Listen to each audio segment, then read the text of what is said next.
Marcel, eu queria que você falasse na prática o que o CAD faz.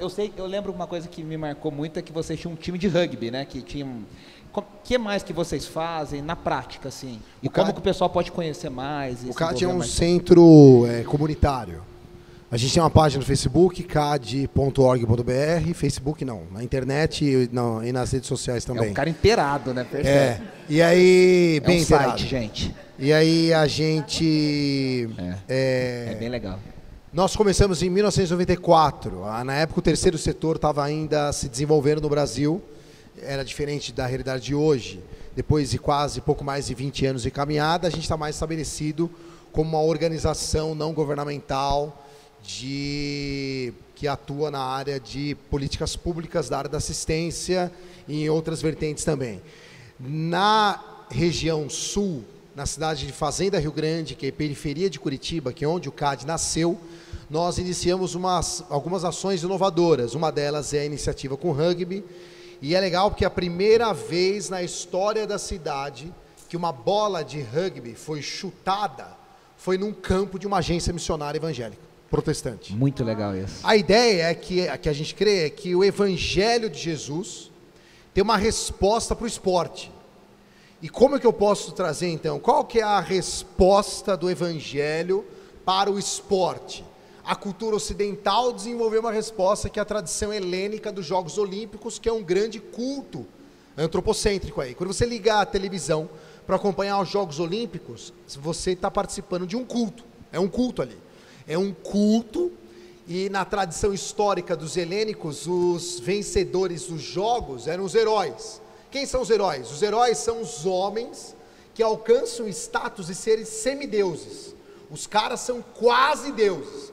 O ambiente mais pagão do ponto de vista protestante, ou seja, da adoração à empresa humana, é os Jogos Olímpicos. Por isso que os países investem, a gente bota a grana, faz o negócio acontecer, porque é um hino e um evento de louvor, adoração ao que é o ser humano. Essa é a história para os jogos no Ocidente. Nós acreditamos nela e fazemos ela acontecer, um mega espetáculo, uma mega empresa comercial. E aí o CAD perguntou, qual que é a história do evangelho para os jogos? Então o lugar mais favorável a empreender uma modalidade inédita na cidade era num campo de uma agência missionária. E aí nós trouxemos o rugby, e foi interessante porque as crianças olhavam a bola e a gente falava, não é um melão, não, é uma bola de rugby. O que é rugby? Pensa que até em São Paulo tem gente que tem dificuldade e não conhece o esporte. Agora imagina a periferia de Curitiba, então era uma coisa muito inédita. O ambiente de inovação de serviço comunitário deveria estar, na nossa cabeça, ele está nas iniciativas missionárias. Porque o evangelho é o que tem a força inovadora de apresentar o propósito de Deus para todas as áreas da vida. E aí, uma experiência que é mais bacana que a gente gosta na área comunitária, eu fiz uma viagem para Natal. E aí eu visitei um dos bairros mais violentos em Natal. Eu sabia que tinha uma ONG gigantesca na cidade, eu falei, quero conhecer essa ONG, eu falei pro meu amigo que estava me levando lá, me leva nessa ONG que eu quero ver, porque os caras são famosos. Aí eu fui e entrei no prédio da ONG. Pessoal, numa quebrada, num bairro destruído, eles atendem 1000 crianças por dia das favelas em Natal. Botei o pé no prédio, um prédio grande, estruturado, tinha uma parede enorme, tipo essa assim, bem grande. A ONG foi fundada por o maior cientista do Brasil hoje. Eu vou falar o nome do cara. O cara é uma sumidade, o cara é um monstro. E aí, pintado assim na parede da ONG, estava escrito, a ciência transformará o mundo. Falei, rapaz, já começou interessante. O cara não está brincando. Todos os dias, 1000 crianças entram por um portal, tipo um portal, um negócio grande, no meio da favela, e elas repetidamente elas são reatualizadas. Todo dia tem um rito ali. E é uma coisa bem simbólica, porque é uma entrada grande, e alguém sabia que a arte é um instrumento para reatualizar mensagens importantes. E mandaram grafitar, então, a ciência transformará o mundo. Todo dia as crianças recebem essa mensagem. E eu entrei aquele negócio me incomodando. Aí, continuando entrando no portal, um banner, galera, do chão até esse teto, enorme, gigante, do cientista fundador da ONG, abraçadão assim, com o presidente Luiz Inácio Lula da Silva. Ele é um militante comunista. O cara é um missionário do ateísmo. E aí eu entrei aquele negócio, falei, rapaz, no meio da quebrada, os caras estão fazendo um trabalho missionário do ateísmo. O médico bombando, é uma organização que trabalha forte com ciência para comunidades pobres. Eu visitei as instalações, um negócio inacreditável no meio da favela. Voltei para o Paraná desesperado, eu falei, pessoal, no meio da favela, o maior cientista brasileiro, um médico chamado Miguel Nicoleles, é o cara que fez o moleque chutar a bola da Copa do Mundo com o exoesqueleto. O cara é um monstro. Ele está pregando sobre o evangelho da ciência moderna. Por que o CAD, uma ONG evangélica, não tem um laboratório de matemática aplicada em engenharia e robótica? Aí a galera olhou para minha cara, algumas pessoas, eu tive que explicar o que era robótica, no ambiente de periferia. E aí todo mundo falou, pô, legal, Marcelo, legal a gente ter um laboratório de engenharia, matemática aplicada para criança de favela, super legal. Com que dinheiro você vai fazer? Sim, estamos no meio da quebrada. Só um probleminha. Estamos quase caindo morto, tem dinheiro nem pra gente. Com que dinheiro vai montar um treco desse? Lá na favela, eles têm grana do Banco Safra, Fundação, qual é o nome do cara? Max Planck, mandando equipamentos da Suíça, o negócio. O cara mobiliza Deus do mundo, ele é uma estrela na ciência, no mundo. Fantástico. E a gente? Ninguém conhece a gente. Por um ano, a nossa crença era assim, vamos construir uma visão, porque o resto vai ser consequência. Por um ano, eu chamei um amigo de Curitiba, e eu falei assim, Geraldo, um cara especialista em TI, evangeliza a minha equipe, na área de TI. Porque a minha equipe precisa estar sensibilizada da importância disso. E aí, semanalmente, mensalmente, a gente trocava ideia e pensando modelos. E aquela pergunta sempre: como o evangelho pode redimir a esfera da ciência e da matemática? Só tem um jeito, pessoal: empreendendo na matemática. E aí escrevemos um projeto no final daquele ano. E nós escrevemos 2 projetos. A chance de você ganhar 2 editais de bancos privados é a mesma de um raio cair 2 vezes ao mesmo tempo no mesmo lugar, mesmo buraco, sabe aquela piada? O mesmo raio cair no mesmo buraco ao mesmo tempo, é um paradoxo da física. Resumindo a história, nós ganhamos os 2, do Banco Itaú e do HSBC. E aí a gente iniciou o ano com o primeiro laboratório de robótica, dentro de uma ONG evangélica, numa periferia, numa ONG de pequeno porte, confessional, e a gente inaugurou na primeira semana de agosto, no dia 6 de agosto, se eu não me engano, nos anos 40, não me lembro o ano agora de memória, nós explodimos a bomba atômica no Japão. No dia 9 de agosto daquele ano, nós desembarcamos o Curiosity em Marte, um robô da NASA. E eu lembro que era naquela semana que Curiosity chegou em Marte, eu falei assim, a NASA não colocou o robô em Marte agora, ele está há 50 anos planejando. O CAD deu o primeiro passo hoje, porque o evangelho está redimindo a ciência. Aleluia. E aí, a gente inaugura a sala e agora nós conseguimos uma nova mobilização de recursos. Vamos espalhar essa tecnologia chamada Tech Life em várias unidades do CAD. O CAD é atendido no Nordeste, algumas cidades do Sul e no Norte, com igrejas locais, numa lógica missionária na área de esporte, educação, defesa de direitos. Temos uma metodologia de monitoramento de políticas públicas nos municípios, empreendida por crianças e adolescentes. E é isso que a gente tem feito nos últimos 20 anos. Não que a gente já tenha alcançado tudo, mas a gente persegue o alvo. A nossa mentalidade, que eu quero inspirar vocês, é pensar radicalmente. Se o evangelho é a verdade de Jesus para o todo da vida, como nós aplicamos ela no todo da vida? Então você que é músico, produza música. Você que é matemático, produza matemática. Você que é pastor de igreja, pastoreie. Implante igrejas, traduza a Bíblia, produza romances, faça o que você tem que fazer. A última empreitada ainda nessa linha, aqui em São Paulo, eu trabalho no gerenciamento de um projeto numa ONG, e sempre nessa resposta a gente fez o primeiro evento na periferia da Zona Sul de São Paulo, de uma peça literária. E aí o desafio era fazer crianças pré-adolescentes da favela, do entorno do aeroporto de Congonhas, lerem um livro. Então pensa, adolescente de favela, para ler um livro é um negócio, é uma batalha espiritual. É mesmo, lembra o Chesterton falava que conversar com o louco não é uma questão racional, é expulsar um demônio. É expulsar um demônio. E aí nós criamos uma semana inteira sobre as Crônicas de Nárnia. Decoramos um salão enorme, todos os dias um bando de criança entrava e um adulto, um mediador, lia um capítulo, 2 capítulos da Crônicas de Nárnia. E teve um testemunho interessante, um voluntário homossexual começou a ler um capítulo, que a gente mobilizava voluntários. O primeiro livro propositadamente foi o Leão, Feiticeiro e Guarda-Roupa. E o livro, ele é todo cheio de analogia. Então, um não cristão, acho que ele é ateu, sei lá, lendo o trecho, ele parou a leitura e ele percebeu que tinha um negócio ali. Ele falou assim, nossa, esse autor está falando isso porque ele deve acreditar nesses negócios, né? E a gente não falou nada, deixou o cara, ele foi impactado por um estranhamento da literatura. E é isso que a gente acredita. A literatura, no caso, pode transformar o imaginário de crianças. E nós chegamos na Lua porque nós um dia imaginamos que era possível pôr o pé lá. E aí um dia alguém produziu arte, a ficção científica é a prototipagem da gente botar o pé na Lua. O que vocês estão fazendo, em certo sentido, é prototipar o imaginário. O artista prototipa o imaginário. Então, não tem uma visão medíocre. Isso é muito profundo. Isso é muito profundo. Isso é muito profundo. Antes de eu pôr o pé na Lua, nos anos 20, eu assisti um filme de um louco que criou um cinema que a galera falava, é loucura o que você está fazendo. E aí teve todo o esforço de cenografia, de roteiro, de vocês produzindo uma ambientação sonora, a música como parte da narrativa. E aí nos anos 20 alguém poderia dizer, é loucura alguém botar o pé na Lua.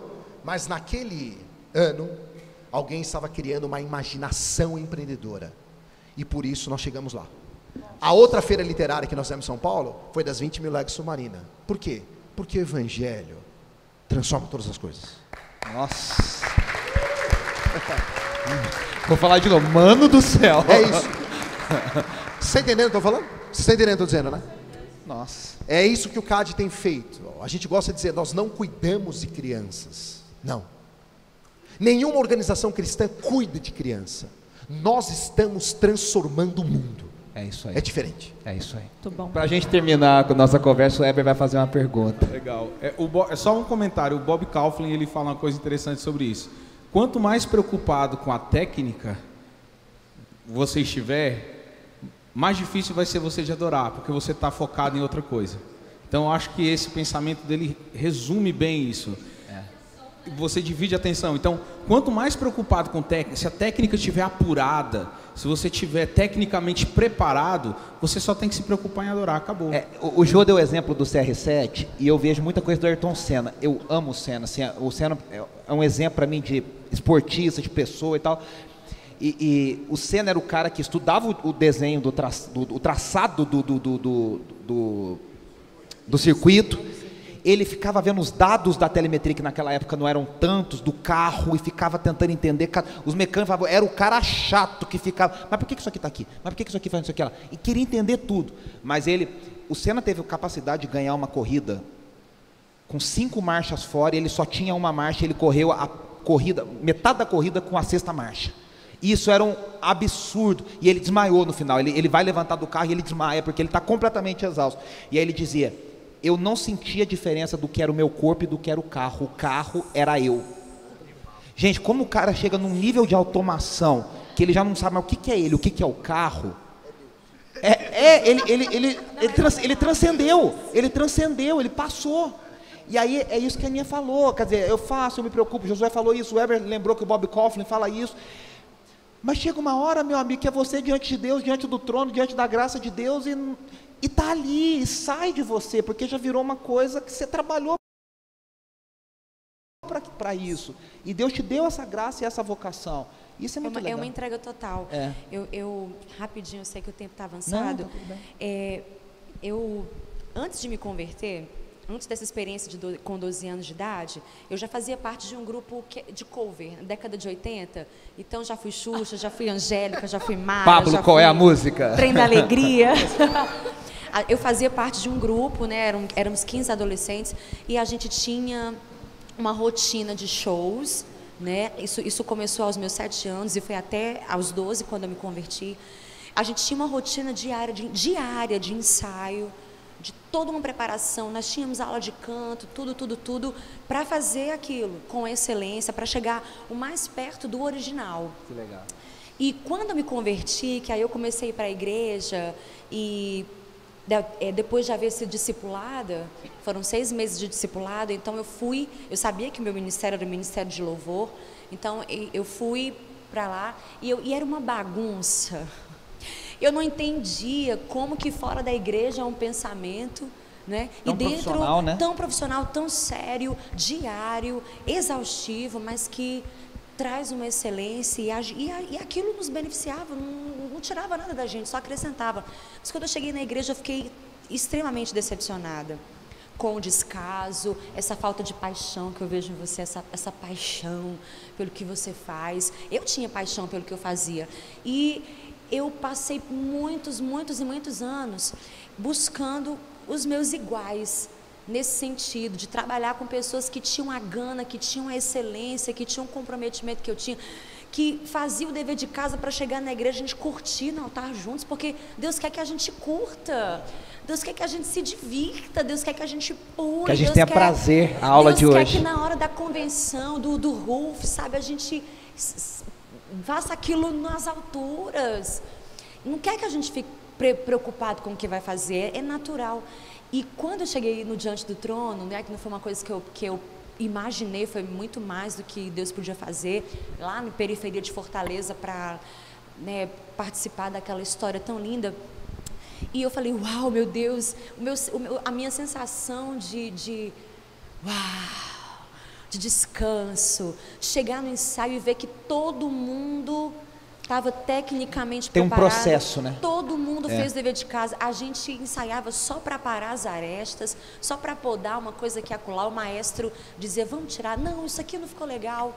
E quando a gente ia para o altar, a coisa nem aconteceu como a gente tinha preparado, né? Você sabe que a escola do Diante do Trono é completamente espontânea, é profética. Só que de tanta preparação, da gente ter todo aquele entrosamento e de conhecermos também um ao outro, até no olhar, a Ana podia nos levar, que na verdade a gente cria que era o Espírito, para onde ela quisesse, ninguém se perdia, a gente estava completamente em ordem, completamente em entrosamento, completamente em excelência, completamente em unidade.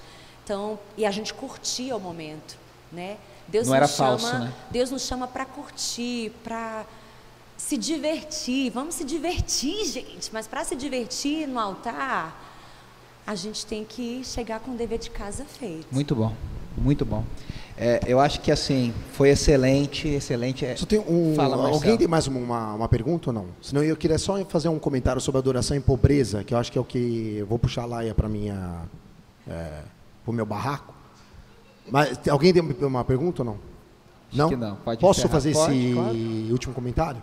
Pessoal, e aí o Renato provocava a gente falando sobre necessidade de ter alguma coisa prática, uma conclusão, uma consequência tangível da nossa reflexão sobre adoração e etc. E aí me vem na lembrança, quando eu estava pensando sobre isso, uma imagem que o Velho Testamento tem de adoração, que eu acho bem poderosa e interessante, é o relato de Êxodo 3, que é uma das primeiras epifanias, uma das primeiras vezes que Deus aparece assim de um jeito mirabolante para alguém. E eu vindo de tradição pentecostal, acho muito legal o Êxodo 3, que é o fogo literalmente. A história é rápida, você lembra? Moisés vai fazer o trabalho com o sogrão, lembra? Ele tinha assassinado o egípcio, mó rolo, e a polícia vai atrás dele, ele tem que fugir, aí ele foge, some, tem que mudar de RG, CPF, identidade, é aquele rolo. E aí ele fica lá com 40 anos no 40 deserto. anos lá, vai arranjar o trampo com o sogrão e tá lá. E aí ele vai para uma experiência inacreditável no monte, acho que é no Monte Horebe, se eu não me engano, lembra que ele está cuidando das ovelhas, não sei o que lá. E aí, o capítulo 5 de Êxodo tem uma descrição sociocultural e econômica que Israel estava passando, de pobreza, escravidão e etc. Aí, Êxodo 2, Êxodo 3, e aí aparece Moisés, então, tendo experiência com Deus, Deus se revelando na sarça. Versículo, acho que 5 e 6, É Moisés ali, o fogo se manifestando e tal. E aí Deus fala para ele: tira a sandália, que o negócio aqui é sagrado. Vocês lembram dessa conversa, né? No versículo 7, Deus começa a falar para Moisés por que ele está se revelando com o fogo. Isso me conecta ao ambiente da adoração bem pentecostal, que a gente gosta de ter um negócio que o fogo vem, não é assim? E nesse sentido, a música, que não é só racional, ela também invoca outros aspectos da experiência humana, não é verdade? Não é só, você não aprecia a música como se estivesse apreciando uma equação, apesar que Francis Bacon ensinava que a música é matemática aplicada. Eu acredito. Como acreditei? Acreditei tanto que eu falei: meu Deus, não dá para mim. E aí mesmo, não dá, porque... E aí numa aula de música o professor começou a explicar sobre o teorema de Pitágoras. Eu falei: meu Deus. Aí eu me Onde eu me meti, né? Meu, não era, não vai.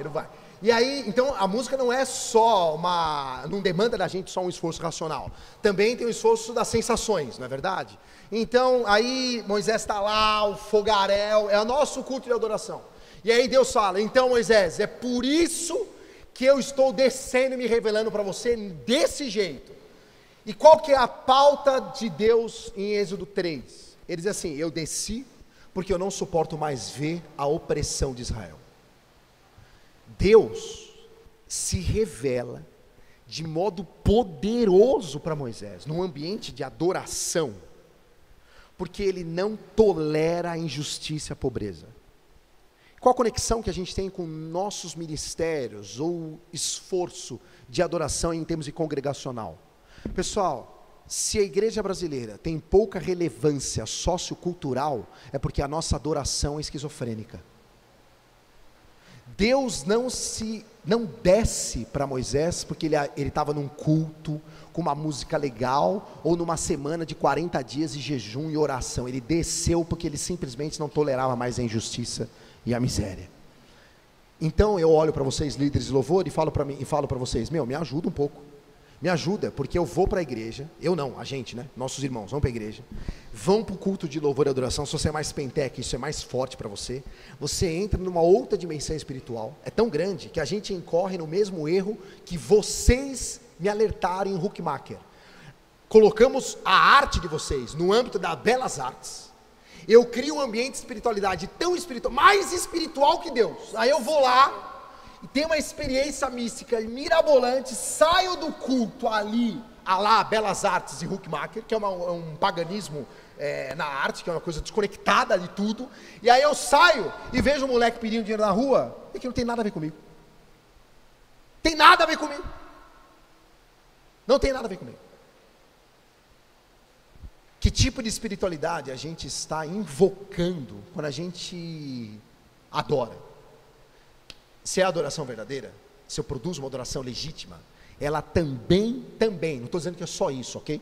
Ela também sensibiliza a mim a respeito das coisas que sensibilizam o coração de Deus.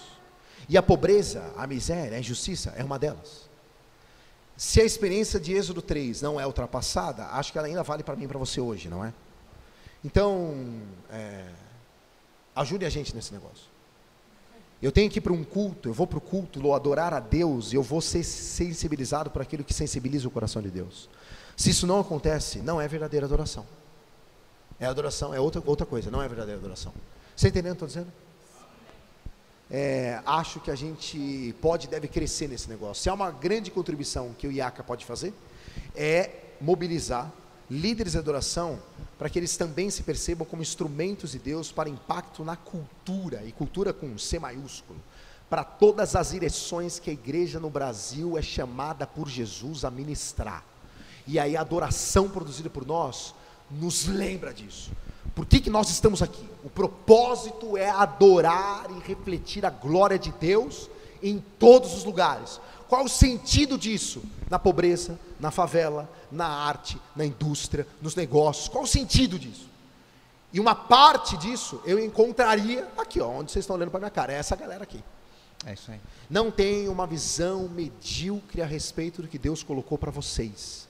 Não é apenas uma parte da liturgia de domingo. Esse negócio, esse ministério está inserido no escopo grande do propósito de Deus para a criação. Vocês não têm esse direito de vir até aqui, ficar uma semana internado aqui e falar, legal, então vou estudar bastante, canto, música e beleza. É também isso e todo o resto. Todo o resto. Você entendendo o que eu estou dizendo? Vocês estão comigo, ok? Ok. Amém. Marcelo, é isso, é isso. E assim, para encerrar mesmo, quando a gente fala, o livro tal fala isso, o autor tal fala isso, fulano, não é porque a gente quer lucrar vendendo livro, porque, cá entre nós, vender livro não dá dinheiro, que nem as livrarias estão se sustentando, né? E muito menos nós que não fazemos isso como meio de vida. É porque a gente sabe que essas ideias são poderosas quando o Espírito de Deus fala, quando há revelação. Essas palavras de vocês foram revelação. É coisa que você fala, é pancada, é para você falar assim, meu Deus.